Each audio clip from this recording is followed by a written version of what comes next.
সুপ্রিয় বন্ধুরা, আসসালামু আলাইকুম। বন্ধুরা, আপনারা দেখতেছেন জোহরান মামদানি এবং তার মা মীরা নায়ারকে। তার মা উড়িষ্যার, ভারতের উড়িষ্যার, তার বাবা মুম্বাই শহরের। জোহরান মামদানি নিউ ইয়র্ক শহরের মেয়র নির্বাচিত হয়েছেন। জনগণ তাকে ভোট দিয়ে মেয়র নির্বাচিত করেছেন। জোহরান মামদানির বয়স মাত্র 34 বছর। এই 34 বছর বয়সী যুক্তরাষ্ট্রের ডেমোক্র্যাটিক দলের পক্ষ থেকে মেয়র প্রার্থী হিসাবে জনগণের ভোটে মেয়র নির্বাচিত হয়েছেন।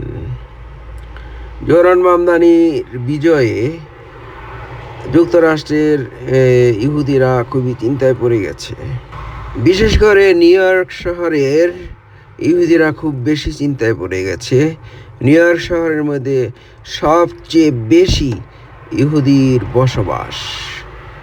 তারা ইতিমধ্যে ঘোষণা দিয়ে ফেলেছে যে জোহরান মামদানি তাদের জন্য একটা হুমকি, কিন্তু তিনি এখনও কিছুই করেন নাই, কিন্তু তারা হুমকি হিসাবে নিয়ে নিয়েছে। এই হলো ইহুদিদের অবস্থা। বন্ধুরা, সবাই ভালো থাকুন। আল্লাহ হাফেজ। আসসালামু আলাইকুম।